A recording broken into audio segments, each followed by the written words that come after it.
Bitcoin continues to move to new higher highs. In today's video, we're going to be jumping down into the technical analysis on the 1 hour, 1 day, and 1 week's timeframes, sharing my thoughts and opinions on where I think Bitcoin is heading.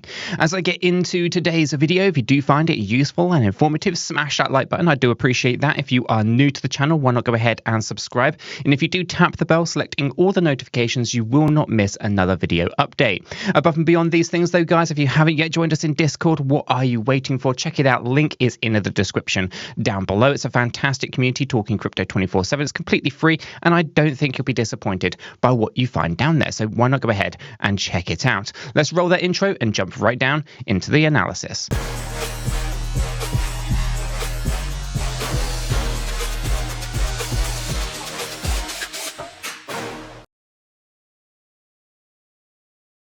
Okay guys, here we have a Bitcoin paired up with USDT. We're using the Binance 1 hour chart for this analysis. So following on from yesterday's video, you can see that we were targeting out this yellow box area right here between $39,273 to $39,708. Now you can see here that we tapped into this, hitting the 1.236 Fibonacci level. We got rejected, but then we pushed right back up, basically went a little bit higher, a new yearly high. But you can see that this is an upper area of resistance right here, and so we are finding this as being flagged by smart money concepts. If I go ahead and move that off there for a second, you can kind of see it says premium. This essentially is now being flagged up as a premium area, indicating that it's going to be a big area of resistance. And so we want to be a little bit aware here that this area is going to be a bit of a problem for Bitcoin to try to push its way through. With that being said, though, from an Elliott wave theory point of view, this little wick that had actually pushed up higher than the 1.236 fib level is going to be an indication that actually we are likely to see a little bit higher in price before we do eventually get that big pull to the downside. So it's great to see that our targets were hit here. Our expectations for the last few days right up in this little range have been kind of accomplished. That's great to see, but it doesn't necessarily mean that we're done pushing up just yet. Okay, so looking at it looks like with that extra little push up there and the pull back down, we still have the potential to come down a little bit further before we continue, but I'm looking for a Z wave now just to push this up a fraction more. But again, our larger box here between 38,753 and 40,080 still remains pretty much where you'd expect it to. There's no reason at this point in time to think that we can push up higher than 40,000, but it is something that we need to consider should we develop a bigger kind of rally behind the next surge. So it's all looking pretty good on this hourly chart, but the thing I do think that we are likely to see here is we're running out of steam. Now, one of the things I do want to kind of do is just take a little bit of time to zoom out here, because we are tracking this kind of fifth wave movement. Now, this fifth wave movement with our wave 4 actually being over here, starts over here. We have the running flat correction right there, which is our wave 4, and then we have this as the wave 5. This wave 5 situation is actually, yeah, okay, so it looks to me like this is just the wave 3 of the wave 5, so there is a potential actually looking at it to go up higher than $40,000. Let me show you why. Yeah, I mean, there's actually a couple of different ways of counting that.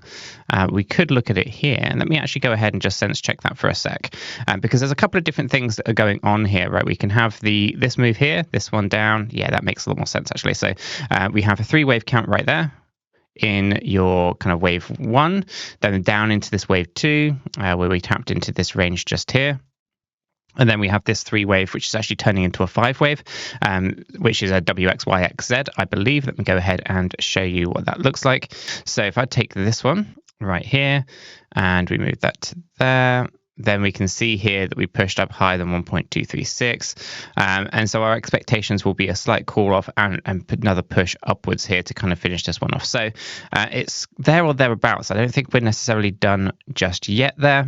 So let me show you that 3-wave pattern. I'm going to actually, before I do that, I'm going to remove some of the noise because we do have those 5-wave counts in there. So let's go ahead and go with the A, B, and C structure like this. And I do think that has the potential to turn into a Z-wave pattern as well, but we'll leave it there for now, and we'll see how this little move to the downside forms so that we can then get that next kind of rally. Ultimately though, what I'm trying to show you here is that our 5th wave movement is more than likely actually going to exceed that 40,000. Let's get that right one. So wave 1, wave 2, wave 3.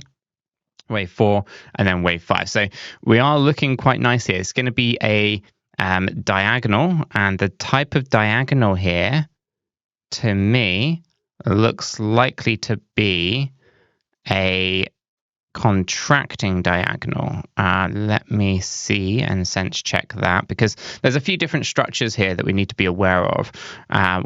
This one has, just gone above that 1-to-1.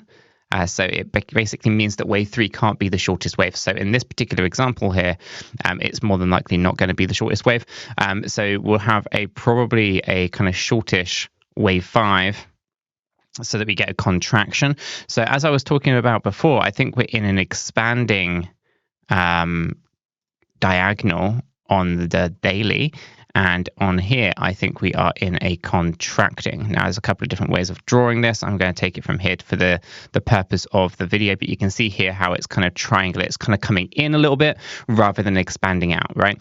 So let me find some empty space and show you. So over here, you have a big wave 1, wave 2, wave 3 that is bigger, or not the smallest wave. Then you have a wave 4, then you have a wave 5.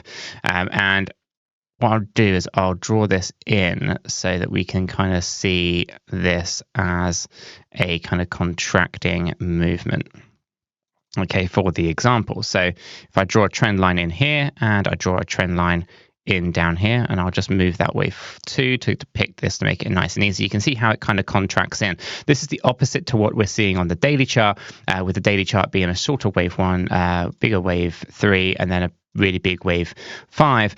This one actually kind of expands out. The trend line expands outwards, whereas the one I'm looking at over here is contracting inwards. Okay, so these are two types of different diagonals, and I think we are tracking a contracting one in here, which means our wave 5 is more than likely going to exceed our expectations within our yellow box area, but is going to still basically truncate shorter than your normal expectations on a 5th wave movement. A little bit complicated. I know this is why a lot of people don't understand Elliott wave theory. They don't like Elliott wave theory because there's a lot of rules, lots of things that have to happen in order to understand it properly. But if you do understand the rules and you do implement the rules very well, then essentially it's very, very accurate. But it is very hard to do, which is why many kind of influencers on TikTok or YouTube or X, they get it wrong. They don't understand the rules very well.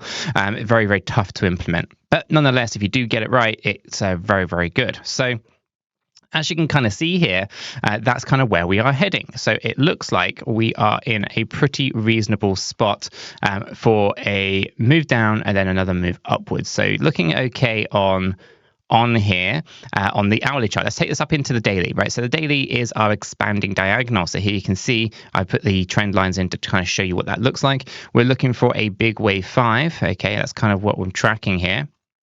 And in there, we're tracking the 5 wave movement. I think we are actually inside the 3rd wave here, the 4th still to happen, and then the 5th wave. Alternatively, we've already completed wave 3. Somewhere along here, so it might be a different structure to be fair. So I'm going to leave it with a completed wave 3 roughly where we are. When we move down, then we move up to kind of complete out that structure. In this particular example here, this will be another expanding, but what we're tracking really is the 5th wave movement of our hourly chart here being an expansion. So it's one of those. Let me find the bearings on that. So we're really talking about the 24th of October. So 24th of October, basically being down here. So wave 1, and then you got 3. So okay, so we are basically saying it's actually here, like this. We get all of that in the right spots, and then we have waves 1, 2, 3. Got to have 4, and then 5. Okay, so that's kind of what I'm saying is going to happen. So as we kind of marry up the smaller time frames to the larger time frames, you can kind of see it happening right inside there. So that's kind of where we're looking for here on this one here. So that's actually your wave 3. This is your wave 4 irregular running flat correction right inside there. And then you have your last little 5 waves. So we're in that last little legs. We're tapping into the upper range. There's definitely a limited amount of room to the upside to be had, but there's still a little bit there. Now, from our EMAs, not a lot has changed from yesterday. We are still above the 50 EMA, the 50 SMA, and of course the 200 EMA. All of that is looking pretty good. We are up in the overbought area. As you can kind of see now, we are overbought on the monthly, overbought on the weekly, overbought on the daily, overbought on the 8-hour, the 4-hour. So we are running out of momentum. We're reaching those upper areas. We're reaching the end of the structures, meaning that we can start thinking about those moves going down rather than continuously moving on up. Now, you may not like that, and you may hate that, you may think that's all just BS and I'm talking absolute shit, but essentially these are the rules. You don't kind of just continue to move on up all the time aggressively without some form of correction, and we've been moving up for quite some time without any major corrections. So we are going to be looking for something like we saw previously, where we had this 20% move to the downside. I suspect we're kind of getting there with this upper area now.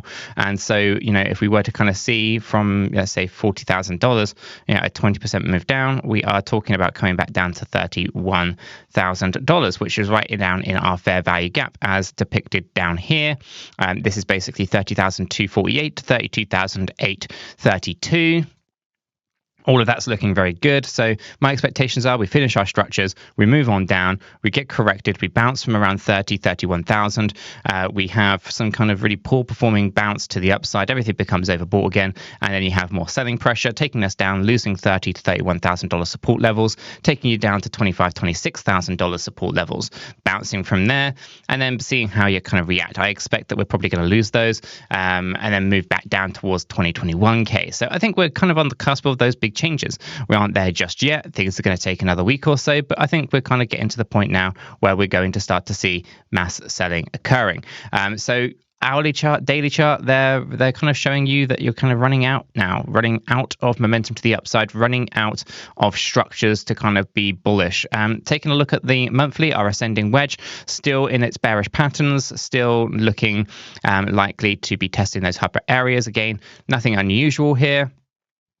And we will be thinking about basically breaking back down towards 30K soon. I think that's going to basically be looking to test out the lower area of our ascending wedge. We might bounce, we might lose this. When we do lose this lower trend line, I expect us to kind of be looking at those lower areas on the price charts as well. Ultimately, I think we're going to see a bit of a fight for the weekly close, but I think the bears might just edge it today, but we'll see how that kind of plays out. Let me know what your thoughts are in the comments down below, but I am going to leave this video right there. If you have found it useful and informative, smash that like button. I really do appreciate that. If you are new to the channel, why not go ahead and subscribe, tap the bell, select all the notifications, and in doing so, you will be kept up to date with everything that we do here at Cheeky Crypto. And if you haven't yet joined us in Discord, what are you waiting for? Check it out. Link is in the description below. Until the next one though, guys, have a fantastic day.